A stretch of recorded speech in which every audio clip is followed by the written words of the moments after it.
There's the update on the dogs. Whoops. One's done, the top one's done, and then the bottom one is about 50% done. So that's something else among the many things that I do. One dog done, one dog half done. Good morning. And only 5 more to go. There's going to be 7 dogs on that piece of paper before it's over with. Whee! I'm crazy. I've lost my mind trying to put 7 dogs on. You know, I actually had to go buy a 16 by 20 illustration board to get them on there. They're in circles about 4.5 inches. Oops. I've got myself messed up here. I can't get the tripod set down. Hold on. We'll figure it out. Oh, that's cool. Drawing it's awful fun. It's lots of fun. And, I make a little income throughout the year from it. I can't see either. What's going on?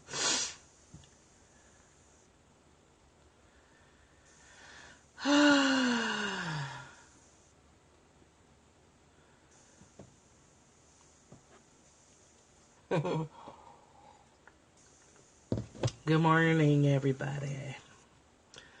Okay, I have a cat behind me. Hold on. I should probably get this stuff together before I hit the broadcast key. Or the broadcast button, but, you know. Last night was late, so... was a late night, so I had a little sleep deprived. Yes. Down to business. The next Desire Map workshops are coming up. The men's workshop is the one coming up the soonest. Yeah, I'm so sleepy too. So sleepy. There's a women's workshop in March. This one, the ticket sales for this end in early February. That's the men's group. And that's the young girls group. That's not till April. If you want to screenshot those. I think that I've gotten a lot of requests for information about the March women's group, so that's exciting. It's exciting for me to share the material and get more people involved. Oh, I dropped my book and it crunched the corner. I hate when that happens. So today's our Doubting Day. It's a block party. The girls were cranky yesterday, too. So, good morning. Let's start with our Doubting study. This study, you know, they slept for hours. We took a 2-hour nap. Avery got up, and Ashley got up after 2 hours, and then Avery was flopping around being cute on the pillow and actually fell back asleep. Slept another hour and a half. Yesterday was a pretty easy day, and both of the big girls got home early, so... This study is life-changing. The study of the Doubting is absolutely life-changing. It knocks my socks off that this book is so old and still so relevant and so connected to everything else that I read and have read over the years of doing study. It is. It's ancient. It's, 2,500 or so years old. And it's timeless. The writings of Marcus Aurelius from Rome, also extremely old writings. The writings from the Bible, the ones that actually make sense to me. King Solomon's writings about being in despair over the state of his life. It's ancient stuff. Which tells me that we have a lot of potential to move within it. Yeah, it's people who seem to struggle. That even though we all have these same problems, and we've had these same problems forever and ever, we also are always leaving ourselves a breadcrumb trail of tools to work with them. So that's interesting too. I love that. Oh, my name's Michelle Wolf. And here's the website, caddyshackdesigns.com. You can find tabs across the top for every little single thing that I do, including portraits. So today we're on verse 30. Oh my gosh, we're starting book 2. Look out. We have made some serious progress. Oh, it's a long one too. Book 2, talking about power. Verse 38. So great power, not clinging to power, has true power. Lesser power, clinging to power, lacks true power. Great power, doing nothing, has nothing to do, and lesser power, doing nothing, has an end in view, focused on the goal. Hi, Sarah. So that's like your great leaders and your middle management types. Middle management types have have goals in sight, and they cling to power, and they're horrible. Hashtag horrible bosses. The truly good do has no end in view, no goal. The very righteous do has an end in view. And those who act in true obedience to law roll up their sleeves and make the disobedient obey. So when we lose the way, we find power. Losing power, we find goodness. Losing goodness, we find righteousness. Losing righteousness, we're left with obedience. We'll go back and talk about this. Don't worry if it's confusing. Obedience to law is the dry husk of loyalty and good faith. Opinion is the barren flower of the way, the beginning of ignorance.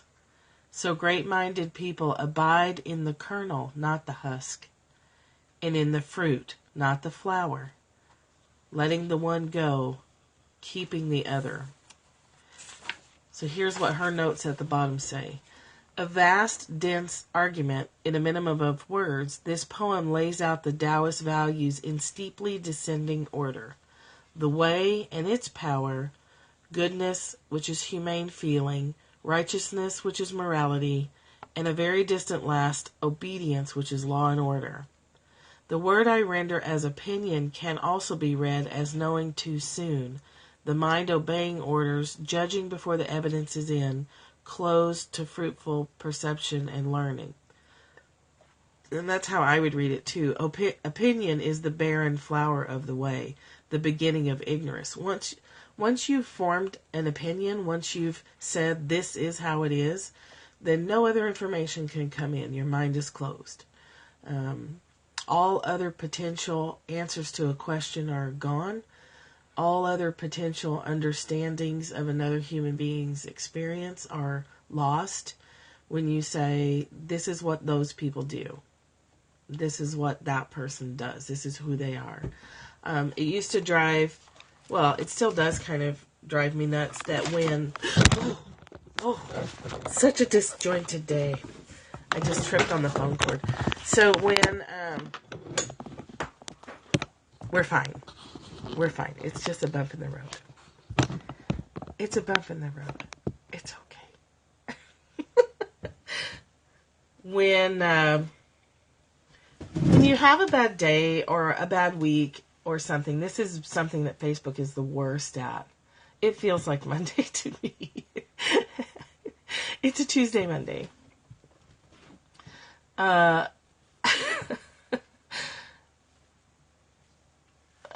When you have a bad day or a bad week or a bad month or whatever, and you're talking to people about it, and then people then label you that, like as an angry person or as a sad person or whatever, instead of recognizing that it's a sad state of the day. It's a sad state of the moment. It doesn't define who you are. You're neither a sad person or a happy person. You're just a person. You're not. And feelings are so fleeting. How could you possibly define a person by something so ephemeral and temporary?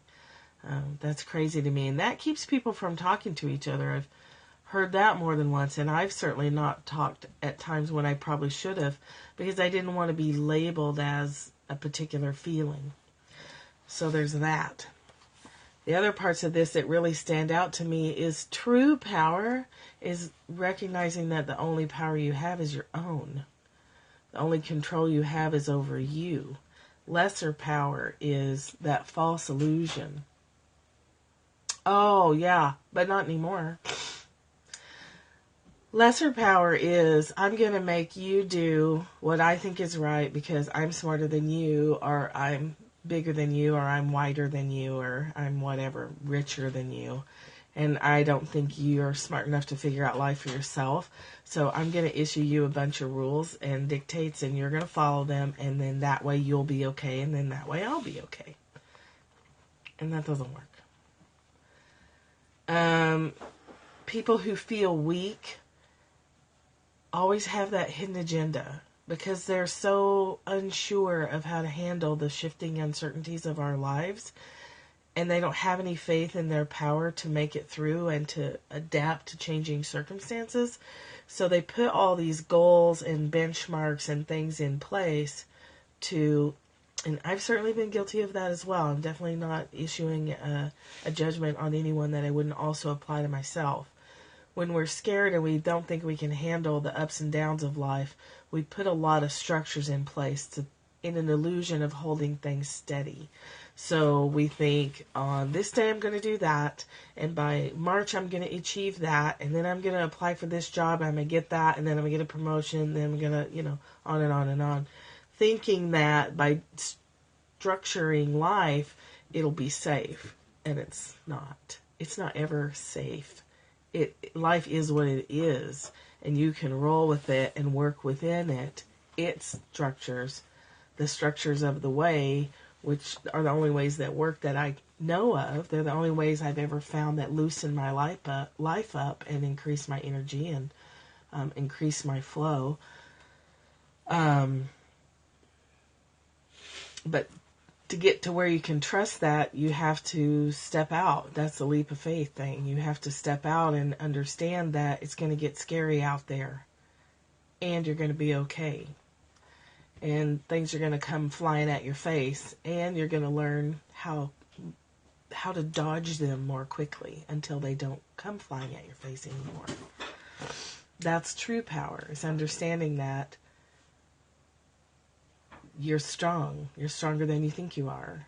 You're smarter than you think you are. Your natural abilities, if you trust them, are everything that you need, and it's all right here. You don't have to go looking for it. You don't have to go buy it. You don't have to run up your credit card debt to find it. It's all in your little meat sack. It's already right there.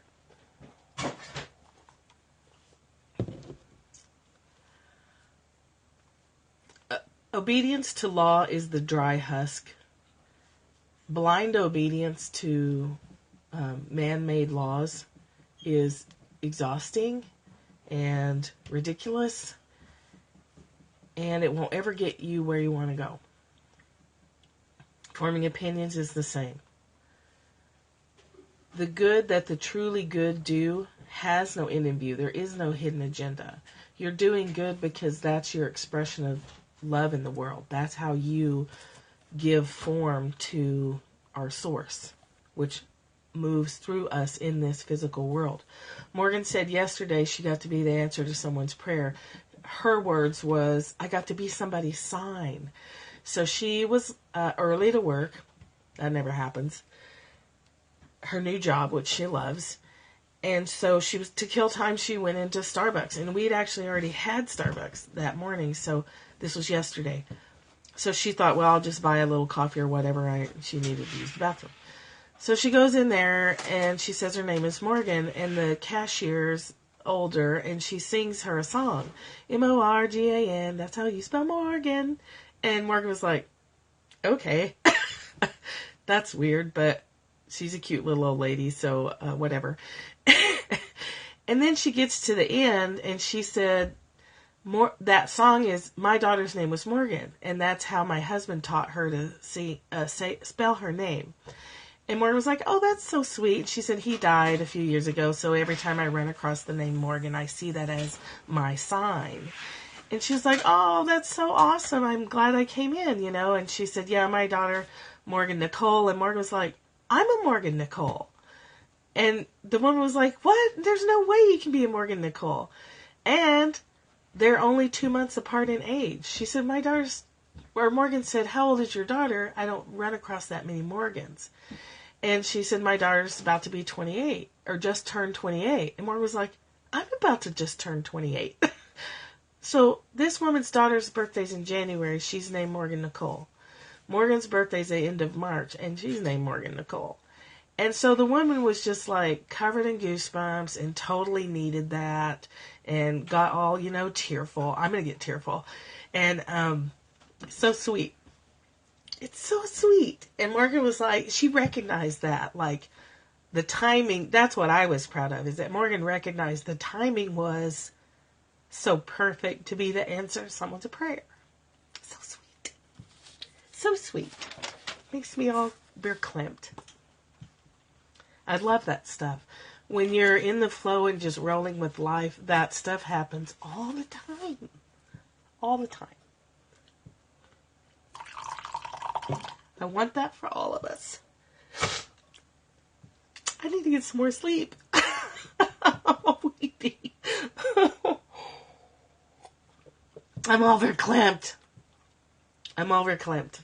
Stories like that just slay me. Talk amongst yourselves why I go ball. I love that word. And I just spilled coffee all over. Aw. Thank you. I was really proud of Morgan for recognizing that is what happened, that she was being used in that moment. It was really cool.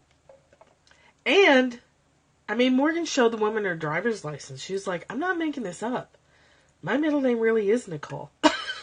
The only difference is her daughter had 2 L's in Nicole. So. Oh, great. A new person gets to see me all weepy. I'm not normally weepy. That's not true. I cry all the time. Let's see what Stephen Mitchell has to tell us about power. So do more of that. Do more.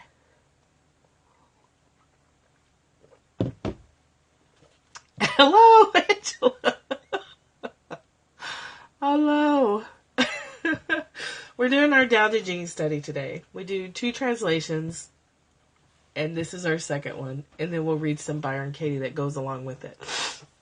And we talk a lot about being the answers to other people's prayer. Ooh. Wah.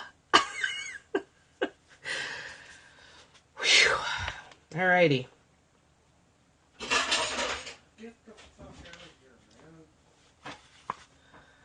Number 38. The master doesn't try to be powerful, and thus he is truly powerful. I love this book. The ordinary man keeps reaching for power, thus he never has enough. Grasping is death. Grasping is death.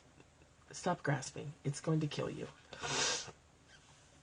The master does nothing, yet he leaves nothing undone. The ordinary man is always doing things, yet many more are left to be done.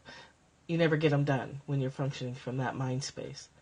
The kind man does something, yet something remains undone.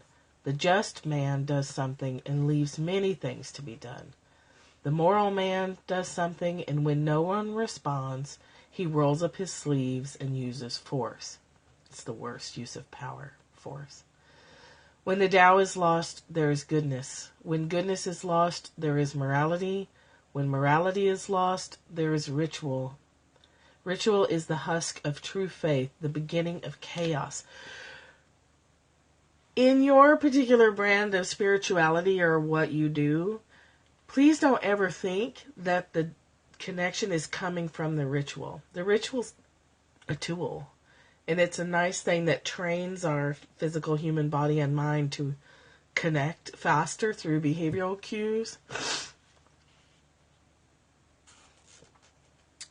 I think we're to feel and be like students. Oh gosh, Michelle, that sucks.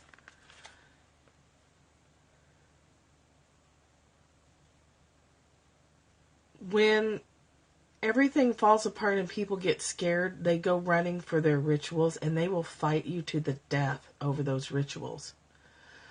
Yes, Michelle, you missed me crying. I got a little weepy over a Morgan story.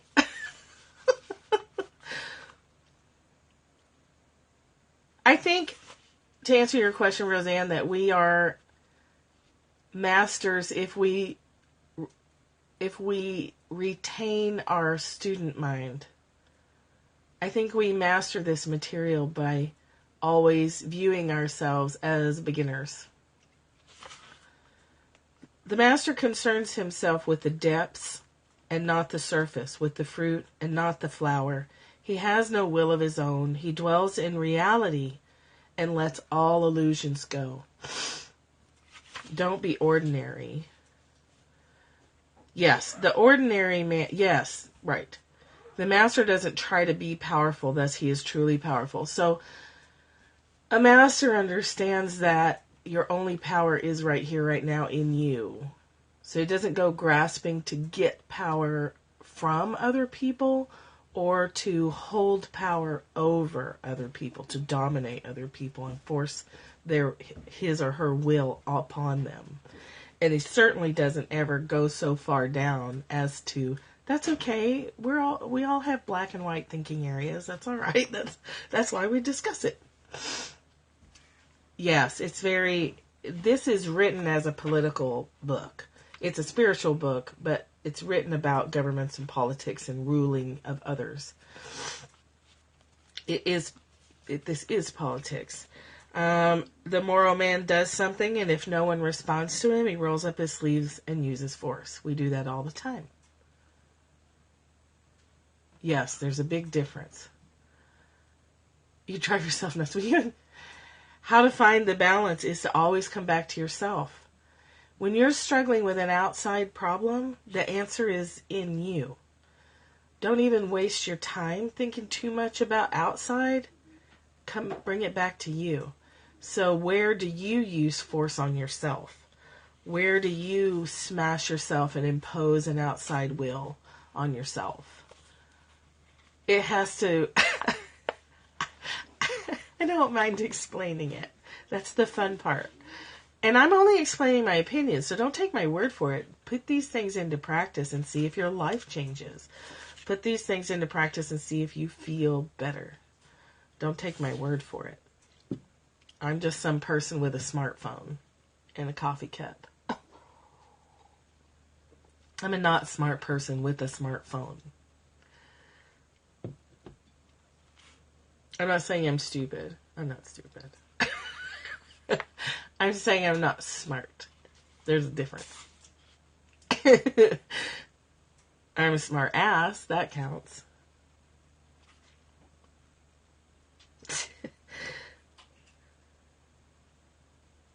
Okay. So you get it? You get it where your power is? When you take care of yourself and you go from your own power, you work with your own power, the stuff outside of you either changes or it doesn't bother you anymore. Happens every time. It's very predictable. It's very consistent because it's working within the laws of the Tao, the laws of the way, the laws of the universe. Concern yourself with the depths, not the surface. Concern yourself with your own soul, not the superficial stuff. Yeah. Go for the fruit, not the flower. Go straight to the core.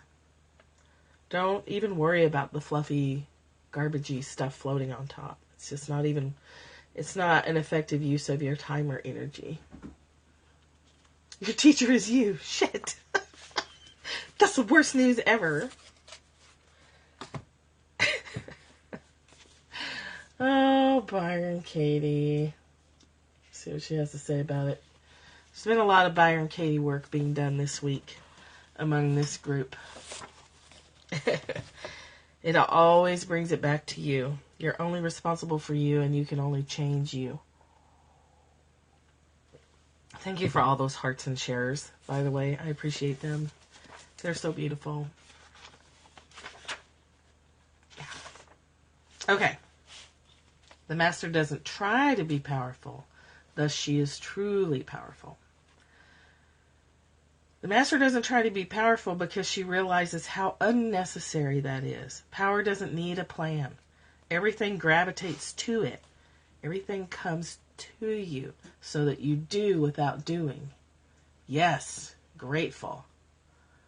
Because we're crazy. Because we just don't know any better. Unless you take this study or unless you were taught, you act crazy until you learn better. And then when you know better, you do better. With each moment, new options are born. It's like a 4th of July sparkler. You light a match and sparks fly. Each moment is like that, a new opportunity to be used by Source. Even when we know better, sometimes we still don't do better. Yeah. It's a training process, and you have to act. You have to study every day. You have to study every day to undo those habits. I haven't personally found a way that works without some kind of daily practice. Yes. Damn movies and TV shows always are changing others. Yeah. Yes. Oh, yes. It's a lifetime project.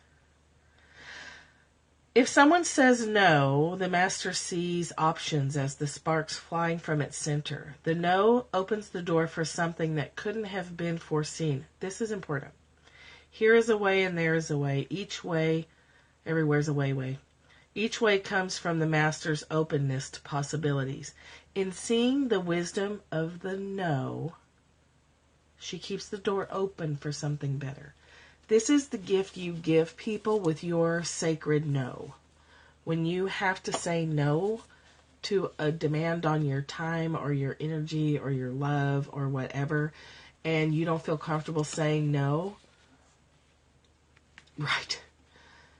Get comfortable saying no. If it's in alignment to what's really true and right for you, you're offering that other person the chance to expand. You're giving that other person, first of all, you're giving yourself a gift of self-respect. Second of all, you're giving the other person a gift of expansion. So they might be pissed at you, but if they really have a problem, they're going to look around for somebody else to help them with it. You've given them an opportunity to make new connections. You've given them an opportunity to be creative. Yes. You've given them the chance to use their own problem-solving skills and get creative and find a different way. And the most important part, though, is that you've respected your own energy limitations and your own time limits and your own need. Sometimes you need solitude. It's not that you're out of time. You just don't have anything emotional to give. You just don't have any energy to share. And if you don't pull back and exercise that sacred no, you do yourself a great disservice and you deny them a great opportunity.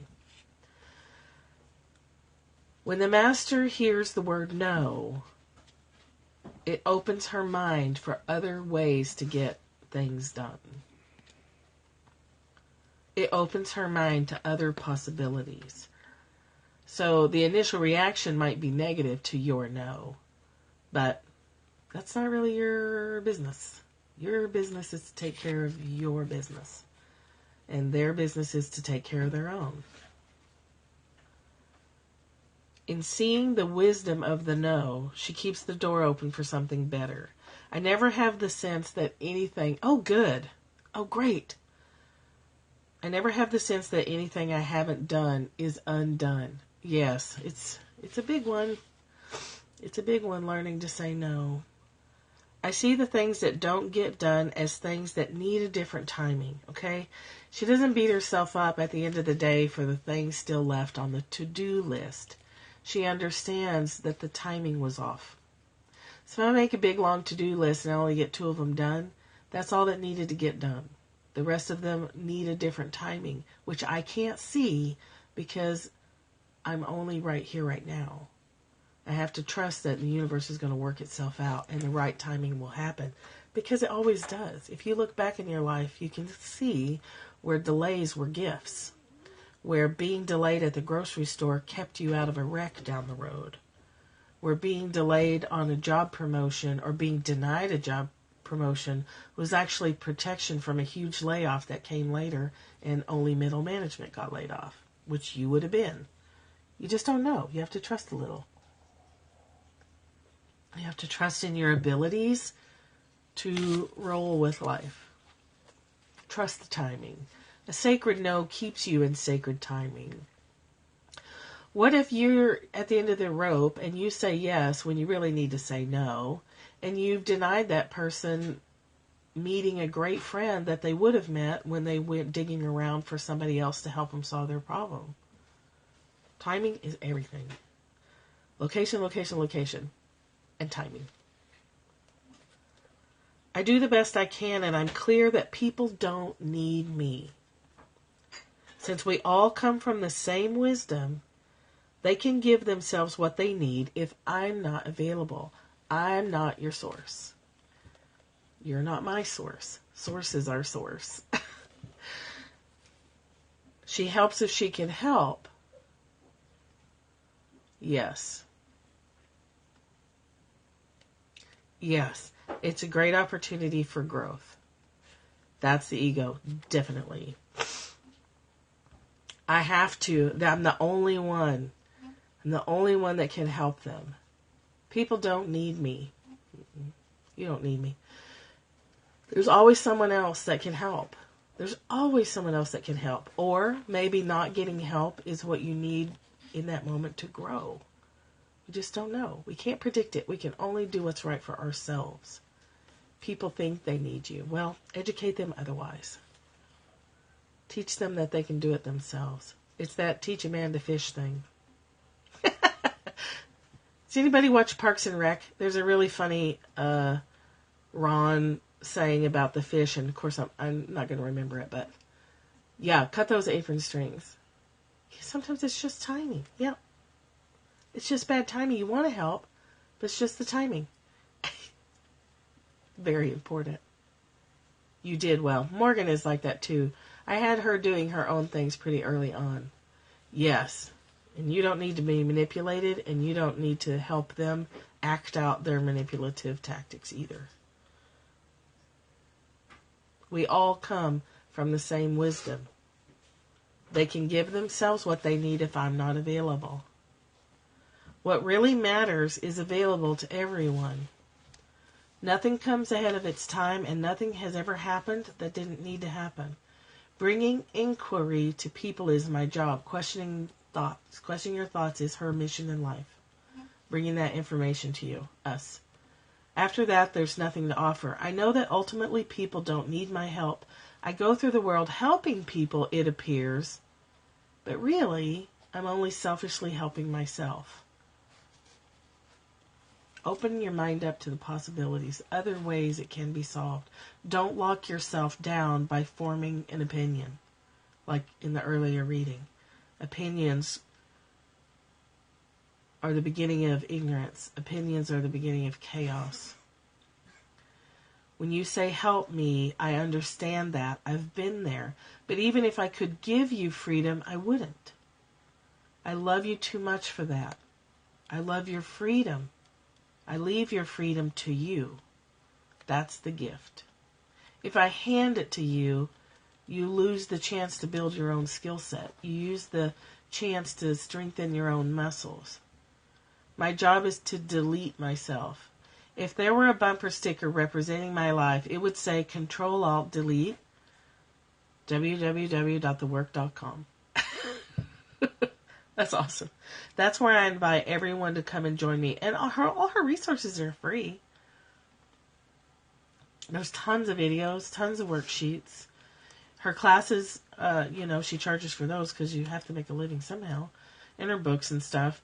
But You don't ever have to attend a class. You don't ever have to go see her in person. You don't ever even have to buy a book. You can get everything you need to do this work right off the website. Join me and delete your own beautiful self. That's the only place where we can meet. I call it love. Ultimately, people don't need my help. I go through the world helping people when really I'm helping myself. Oh, she's so good. It really helps to watch the videos because you can get all your judgments down on paper and you can see that they're not true. But sometimes turning it around and seeing where you're the source of it all is tricky because we're not used to looking at ourselves in that way, and our ego's crafty and wants to keep our stories in place. So it can be difficult to. That's why we need each other as our mirrors. We can't see ourselves. The looking glass self is a theory in sociology that we don't even know ourselves without someone else to reflect us back to us. That we can't possibly know because we're in here looking out. And we can't turn our eyes around and see backwards. We need other people to give us that information. Who's the looking glass self guy? Goff? I don't know. I don't remember. It's been too long ago. I think it starts with a G. It's a really interesting theory. Say no today is what I'm hearing. Recognize you're welcome. Recognizing your power is within yourself. Yeah, yes, they only have their own voices. They don't have any anchoring. They don't have any people to reflect back their own humanity. Yeah, I would totally go insane. And I don't even like people that much. My time with physical people is limited because I just can't handle a whole lot. Cooley, but it was somebody else too. The looking glass self. I can't remember. Cooley was in there with that theory that was somebody I thought started with a G. And I could be remembering wrong because it's been a long time since I looked at that theory. What questions do you have? Power doesn't need a plan and everything gravitates to it. When you are centered, however you center yourself, what you need to do will come to your mind and you will feel that impulse to act. You will act with divine timing that way. Just like Morgan getting to work too early and feeling the impulse to go to Starbucks when we'd actually already had Starbucks. She'd gone out and gotten a Starbucks before she left for work. Because I went down Sunday night and spent the night, so I was there Monday and she had time to go to Starbucks before she left. So following those creative impulses and just rolling with life takes you to some pretty magical places.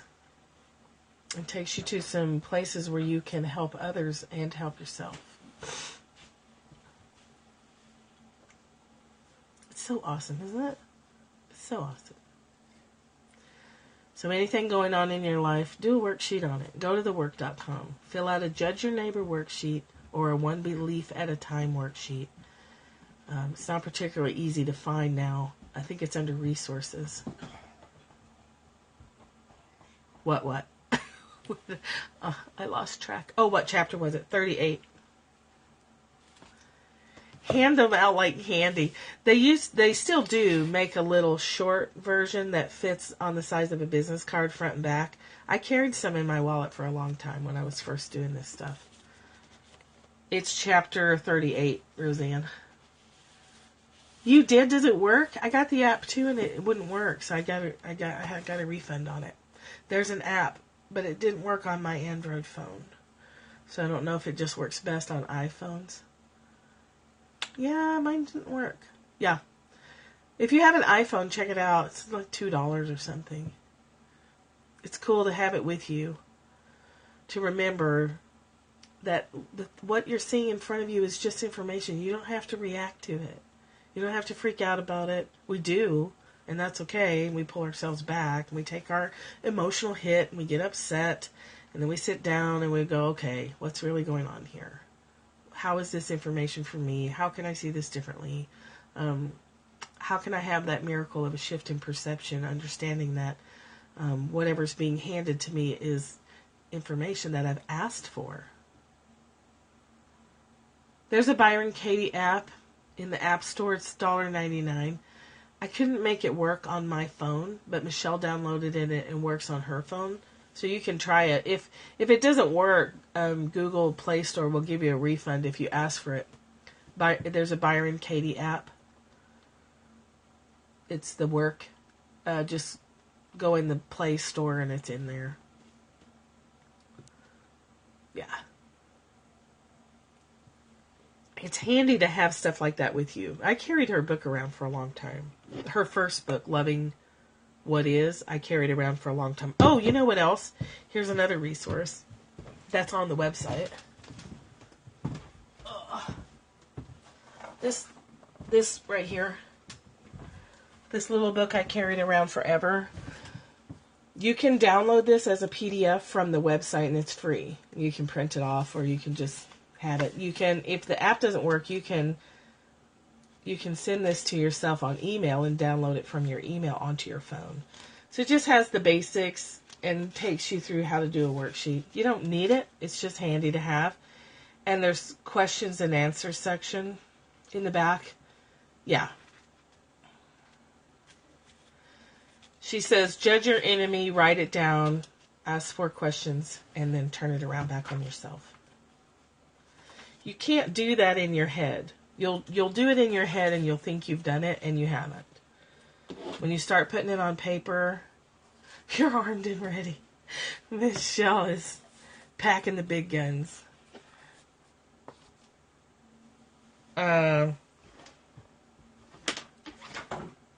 Michelle's packing. She's packing information. When you put it on paper, you get past the part of you that lies to yourself. And you see things a lot more clearly. Yes, I will.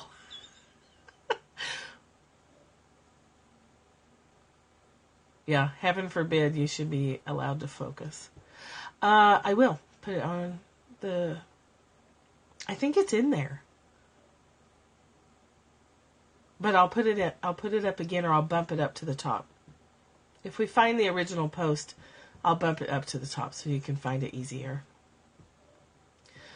Okay, that's all I have. Oh, right.